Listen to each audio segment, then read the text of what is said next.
Hello बच्चों, welcome to my channel Math Junction. अब हम लोग करेंगे एनसीईआरटी क्लास 10th की एक्सरसाइज 8.1 का question number 9।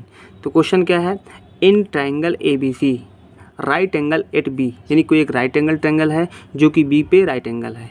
If tan a equal to 1/√3, यानी tan a का जो रेशियो दिया हुआ है, ट्रिग्नोमेट्रिक रेशियो दिया हुआ है वो क्या 1/√3।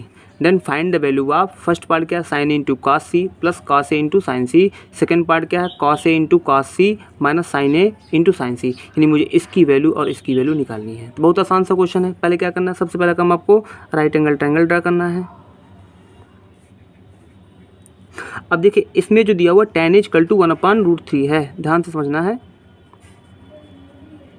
ठीक है। यानी एंगल जो है राइट एंगल, तो इस ट्रायंगल में राइट एंगल क्या है, बी पर राइट एंगल है, ये बी हो गया। तो आपने ए और सी कहीं और मान लीजिए, वर्टेक्स बी तो आपका फिक्स है 90 डिग्री पर, और ए और सी कहीं पे ले सकते हैं। तो मैंने मान लिया ए मैंने ले लिया यहाँ पे और सी ले लिया यहाँ पे।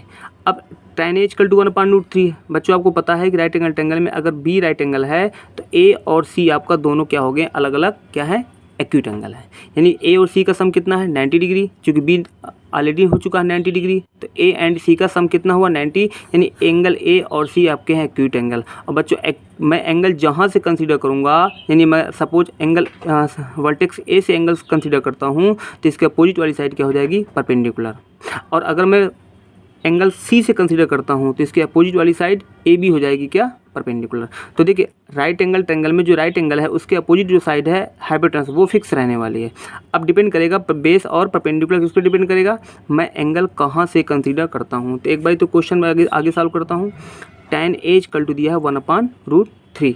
tan a का रेशियो आप जानते क्या होता है, परपेंडिकुलर और बेस का रेशियो होता है ना। तो परपेंडिकुलर इस ट्रायंगल में अगर मैं देखूँ तो मैंने tan a यानी एंगल ए से कंसीडर किया है, ठीक है। तो ए यानी कि इसके अपोजिट साइड क्या होगी, परपेंडिकुलर। परपेंडिकुलर कितना हो गया 1। आप इसको लिख सकते हैं, ब्रैकेट में भी लिख लें तो बेटर रहेगा। परपेंडिकुलर ये है, ठीक है। परपेंडिकुलर कितना हो गया 1, बेस कितना है √3, यानी बेस आपका हो गया ये ए बी, यानी √3 यूनिट।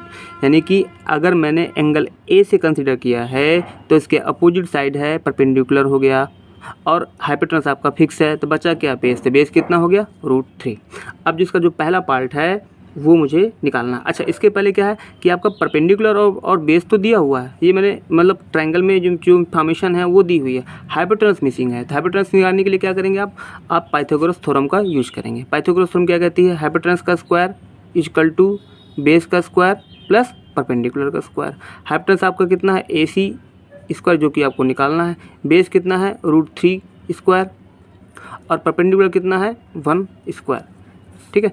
√3 स्क्वायर कितना होता है 3, 1 का स्क्वायर 1, यानी आपका ए सी स्क्वायर इक्वल टू आ गया 4। तो ए सी इक्वल टू हो जाएगा √4, यानी आपका हो जाएगा 2 का ये परफेक्ट स्क्वायर है। तो ए सी आपका आ गया, यानी हाइपोटेनस आपका आ गया 2। अब आसान हो गया। पहला पार्ट इसका क्या है, पहला पार्ट है sine A into cos C plus cos A into sine C. तो मुझे कुछ नहीं करना, बस ट्रायंगल को देखना है, जहाँ से एंगल कंसीडर किया है उसके अकॉर्डिंग परपेंडिकुलर और बेस को लेकर के इन सब की वैल्यू पुट कर देनी है और कैलकुलेट कर लेना है। साइन ए मतलब एंगल भी यहाँ से कंसीडर हो रहा है। साइन ए क्या होता है, अच्छा एक बार जो एक्सप्रेशन आप जानते हैं क्या, P B P upon H H B, यानी साइन होता है परपेंडिकुलर अपान हाइपोटेनस का रेशियो। साइन जो होता है क्या, परपेंडिकुलर अपान बेस हाइपोटेनस का रेशियो।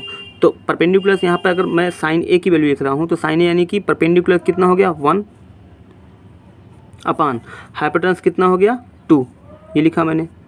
अब कास सी यानी एंगल अब यहाँ से कंसीडर हो रहा है। कास सी मैंने बच्चों आपको बताया कि कास सी का रेशियो क्या होता है, बेस अपान हाइपोटेनस। अब सी से एंगल कंसीडर करूँ तो परपेंडिकुलर इसके अपोजिट साइड हो गई, ये परपेंडिकुलर हो गया ए बी, ये हो गया हाइपोटेनस, तो बचा क्या बी सी हो गया बेस। तो कास का रेशियो क्या होता है, बेस अपान हाइपोटेनस। तो बेस कितना हो गया बी सी कितना है 1, और हाइपोटेनस आपका फिक्स है 2, वो तो रहने वाला है, प्लस अब कास ए कितना हो गया, यानी एंगल फिर यहाँ से कंसीडर हो रहा है। तो कास यानी कि परपेंडिकुलर ये हो गया, बेस ये हो गया, हाइपोटेनस ये हो गया। तो कास ए क्या होता है, कास का रेशियो क्या होता है, बेस अपान हाइपोटेनस। बेस कितना हो गया आपका √3, और हाइपोटेनस कितनी हो गई 2। साइन सी मतलब अब एंगल यहाँ से कंसीडर हो रहा है, फिर साइन सी मतलब क्या हो गया, यानी कि परपेंडिकुलर अपॉन हाइपोटेनस। तो इस एक्यूट एंगल के अपोजिट वाली साइड क्या होगी, हाइपोटेनस। तो हाइपोटेनस हो गई √3 और फिर क्या परपेंडिकुलर हो गया कितना, √3 और हाइपोटेनस कितना हो गया, हाइपोटेनस आपका हो गया 2।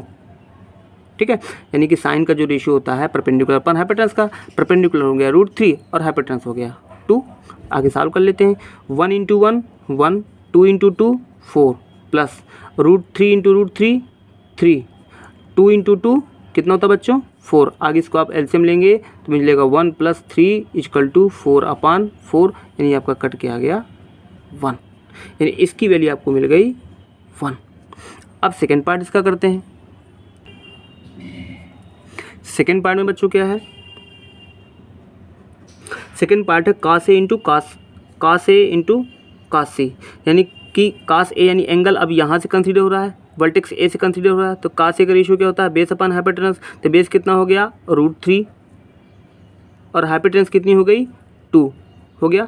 cos C यानी एंगल अब यहाँ से कंसीडर हो रहा है, तो परपेंडिकुलर ये हो गया, बेस ये हो गया BC। तो बेस अपॉन हाइपोटेनस तो 1/2 माइनस का, फिर क्या लिखना है आपको, लिखना है sin A × sin C।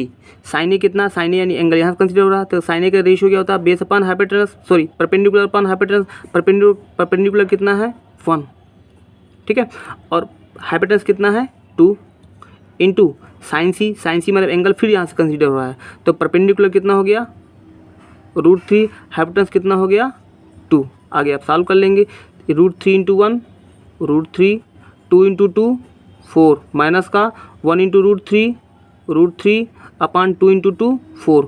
बच्चों ये क्या है, सेम नंबर है विद अपोजिट साइड, कट होकर के कितना आ गया 0, यानी इसकी वैल्यू आपको क्या मिल गई 0। ठीक है, तो ये आपका हो गया क्वेश्चन नंबर 9 का फर्स्ट एंड सेकेंड का आंसर। तो बच्चों ये अगर ये वीडियो आपको पसंद आया हो तो वीडियो को लाइक करें, दोस्तों में अपने शेयर करें और चैनल को सब्सक्राइब करें। Thanks for watching my video.